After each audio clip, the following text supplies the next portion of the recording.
नए साल की पहली सुबह जब दुनिया के बड़े शहरों में जश्न, आतिशबाजी और शुभकामनाओं का शोर था, उसी वक्त यूरोप के पूर्वी छोर से ऐसी खबर आना शुरू हुई जिन्होंने 2026 की शुरुआत को ही दहला कर रख दिया। आधी रात के बाद आसमान में ड्रोन गूंजे थे, जमीन पर आग की लपटें उठ रही थी और रूस के ऊर्जा ढांचे पर एक के बाद एक हमले हो रहे थे।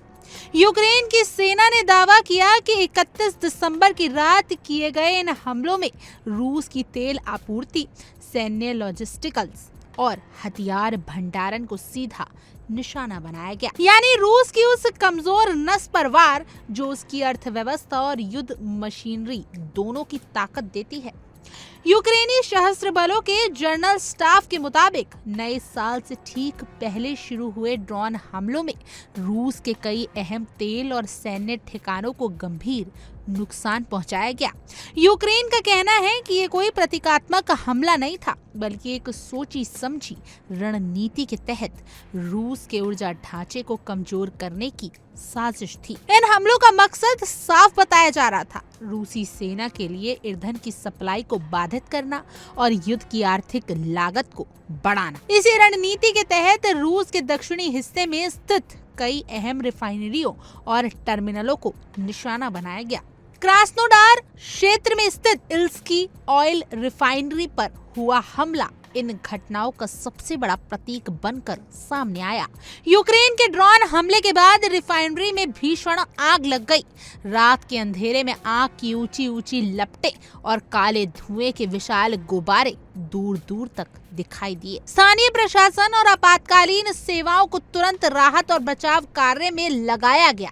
ये रिफाइनरी 2026 में आग की लपटों में आने वाली रूस की पहली ऑयल रिफाइनरी बताई जा रही है और इसे रूस यूक्रेन युद्ध में ऊर्जा ढांचे को सीधा निशाना बनाने की एक और कड़ी के रूप में देखा जा रहा है। क्रास्नोडार क्षेत्र ही नहीं बल्कि इसी इलाके में मौजूद रूस की एक और अहम रिफाइनरी तो आपसे रॉयल रिफाइनरी भी यूक्रेनी ड्रोन हमलों की जद में आ गई।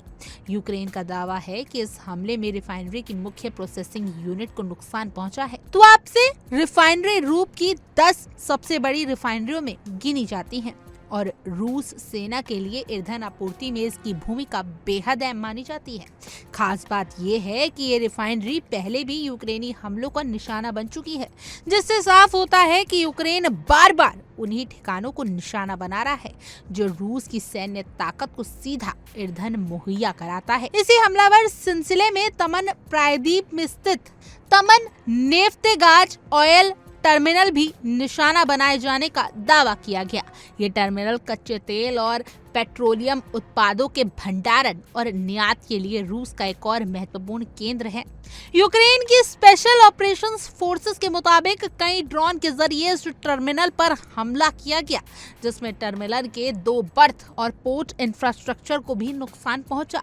अगर ये दावा सही साबित होता है तो इसका असर सीधे घरेलू सप्लाई पर ही नहीं बल्कि रूस के ऊर्जा निर्यात पर भी पड़ सकता है। यूक्रेनी ड्रोन हमले सिर्फ दक्षिणी यूरोप तक सीमित नहीं थे। मॉस्को से करीब 260 किलोमीटर दूर रासायनिक शहर के टैंप्स ऑफ डिपो को भी निशाना बनाए जाने की खबर है। ये डिपो रूस के रणनीतिक तेल भंडार का हिस्सा माना जाता है। हमले के बाद यहाँ भी बड़ी आग लगने की बात कही जा रही है। रणनीतिक भंडार पर हमला होना इस बात का संकेत माना जा रहा है कि यूक्रेन अब सिर्फ सक्रिय रिफाइनरियां ही नहीं बल्कि रूस की दीर्घकालिक ऊर्जा सुरक्षा को भी चुनौती देने की कोशिश कर रहा है। इसके अलावा यूक्रेन ने रूस के कब्जे वाले इलाके में भी हमले तेज कर दिए हैं। क्रेमिया में रूसी नदी नौकाओं के एक स्थायी सैन्य अड्डे को नुकसान पहुंचाने का दावा किया गया, जबकि डोनेत्स्क क्षेत्र में गोला बारूद और लॉजिस्टिक डिपो नष्ट करने की बात कही जा रही है। इन हमलों से साफ संकेत मिलता है कि यूक्रेन की रणनीति अब केवल सीमावर्ती लड़ाई तक सीमित नहीं रही बल्कि रूस के भीतर और उसके नियंत्रण वाले इलाकों में गहराई तक प्रहार करने की है। आपको बता दें कि साल 2025 के दौरान यूक्रेन ने रूस के अंदर तेल और ऊर्जा ढांचे पर ड्रोन हमले लगातार तेज किए हैं और 2026 की शुरुआत में ये सिलसिला और आक्रामक होता नजर आ रहा है। विशेषज्ञों का मानना है कि इन हमलों का उद्देश्य युद्ध को रूस के घर तक पहुंचाना है ताकि वहां की जनता और सत्ता प्रतिष्ठान दोनों पर दबाव बढ़ाया जा सके। ऊर्जा ढांचे रूस की अर्थव्यवस्था की रीढ़ माना जाता है और उसी पर वार करके यूक्रेन ये संदेश देना चाहता है कि युद्ध की कीमत सिर्फ मोर्चे पर नहीं बल्कि देश के भीतर भी चुकानी पड़ेगी। इन सब के बीच शांति वार्ताओं की चर्चा भी चल रही है, लेकिन जमीनी हकीकत यह है कि संघर्ष थमता हुआ नजर नहीं आ रहा है। नए साल के पहले ही दिन उठती आग की लपटें, आसमान में भंडारण ड्रोन और तबाह होते ऊर्जा ठिकाने ये बता रहे हैं कि 2026 की शुरुआत रूस यूक्रेन युद्ध के लिए और ज्यादा उग्र हो सकती है। अब सवाल यही है कि क्या ये हमला रूस की युद्ध क्षमता को वाकई ही कमजोर कर पाएगा या फिर ये टकराव आने वाले महीनों में और ज्यादा खतरनाक मोड़ ले सकता है।